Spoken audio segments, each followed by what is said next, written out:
Bismillahirrahmanirrahim. Assalamualaikum warahmatullahi wabarakatuh. Salam sejahtera untuk kita semuanya. Semoga berada di dalam lindungan Allah Subhanahu wa Ta'ala.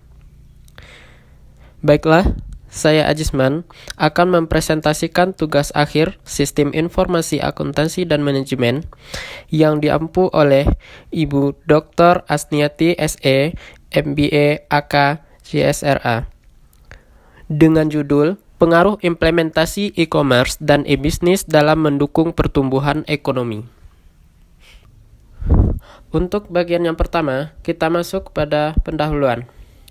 Latar belakang dari penulisan artikel ini adalah perkembangan dan kemajuan teknologi informasi dan komunikasi yang akhir-akhir ini semakin luas dan dirasakan hampir setiap aspek kehidupan masyarakat. Dengan adanya teknologi yang terhubung secara online tanpa ada batas waktu dan tempat, sehingga keduanya banyak diterapkan di dalam bisnis di perusahaan dalam berbagai bidang.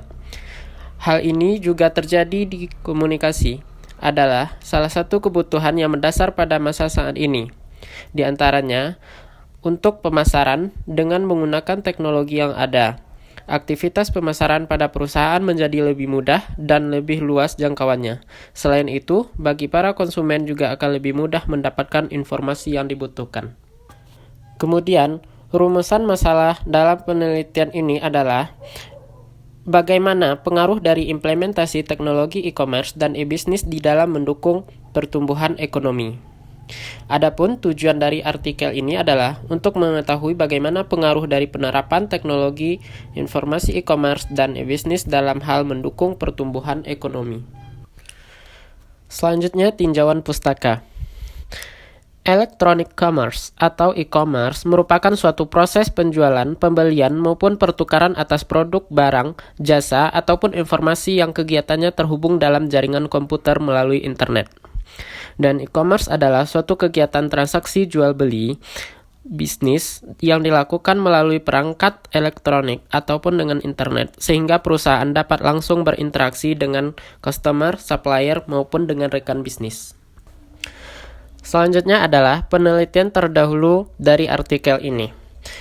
Penelitian terhadap e-bisnis dan e-commerce ini sudah banyak dilakukan oleh peneliti-peneliti sebelumnya, seperti yang dilakukan oleh Freud and Weinhold pada tahun 2004, Giorgio pada tahun 2009, Liu pada tahun 2013, Jahangir dan Paul Rahmadi pada tahun 2013, Q dan Chen pada tahun 2014, dan Elsewood pada tahun 2014. Nah, di mana hasil penelitian mereka menunjukkan adanya pengaruh positif dari e-commerce dan e-bisnis terhadap pertumbuhan ekonomi. Kemudian, metode penelitian. Metode penulisan paper ini adalah dengan studi literatur yang menghubungkan satu literatur dengan literatur lainnya sebagai dasar berargumen untuk melihat bagaimana penggunaan teknologi informasi ini pada bidang e-commerce dan e-bisnis. Nah, literatur yang ada diperoleh dari internet, website, jurnal, dan juga buku. Jurnal yang digunakan adalah jurnal dari tahun 2000 hingga tahun 2020 yang berasal dari jurnal Indonesia dan juga beberapa jurnal asing. Selanjutnya, bentuk-bentuk interaksi di dalam dunia bisnis. Ada beberapa bentuk interaksi yang terdapat dalam dunia bisnis. Di antaranya, yang pertama yaitu business to business, di mana hubungan bisnis antara satu pebisnis dengan pebisnis lainnya. Yang kedua, business to consumer, di mana aktivitas ini langsung dilakukan oleh produsen kepada konsumennya. Kemudian yang ketiga, consumer to consumer, di mana aktivitas bisnis atau penjualan yang dilakukan oleh konsumen kepada konsumen lainnya. Kemudian yang keempat, consumer to business, yaitu kegiatan di mana individu atau konsumen menciptakan dan membentuk nilai akan proses bisnis. Dan yang kelima, business to government, di mana hampir mirip dengan business to business, namun proses ini dilakukan antara pebisnis dengan instansi pemerintah. Dan yang terakhirnya, government to consumer, di mana hubungan antara pemerintah dengan masyarakat.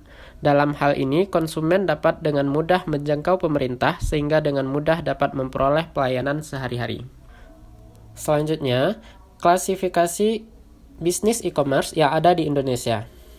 Nah, adapun jenis bisnis e-commerce yang ada di Indonesia, yang pertama yaitu iklan baris atau listing, di mana platform ini digunakan sebagai tempat untuk memasang jualan secara gratis.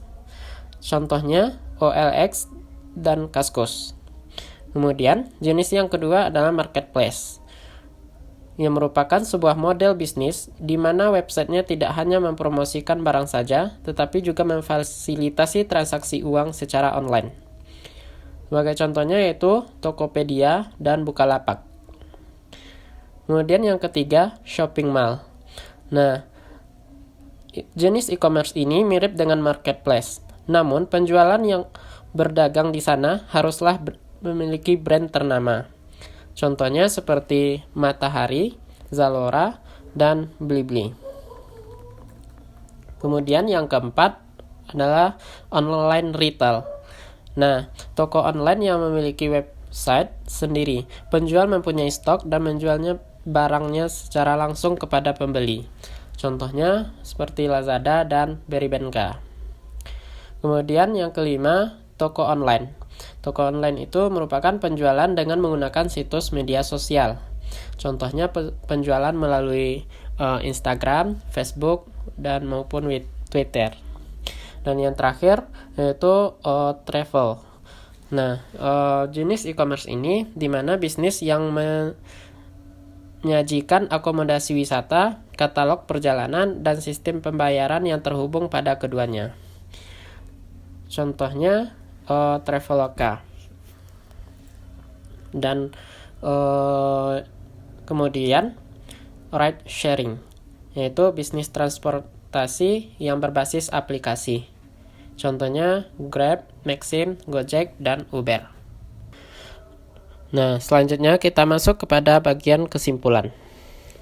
Terkait dengan penjelasan dari artikel di atas, maka kesimpulan yang dapat diperoleh adalah teknologi e-commerce memiliki peranan yang sangat besar di dalam mendorong pertumbuhan ekonomi, baik bagi masyarakat, perusahaan, maupun bagi suatu negara. Nah, kontribusi e-commerce terhadap pertumbuhan ekonomi ini juga perlu didukung dengan ketersediaan infrastruktur, kebijakan-kebijakan, atau pasaran yang mampu beradaptasi dan menerima sistem transaksi tersebut.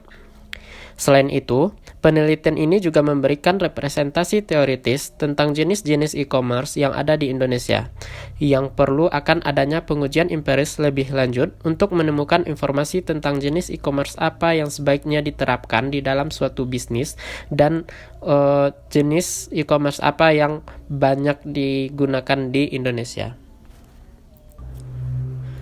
Nah, mungkin sekian presentasi artikel dari saya. Jika banyak terdapat kekurangan dan kesalahan, saya mohon maaf, dan silahkan berikan penilaian dan tanggapan Anda pada kolom komentar. Terima kasih. Assalamualaikum warahmatullahi wabarakatuh.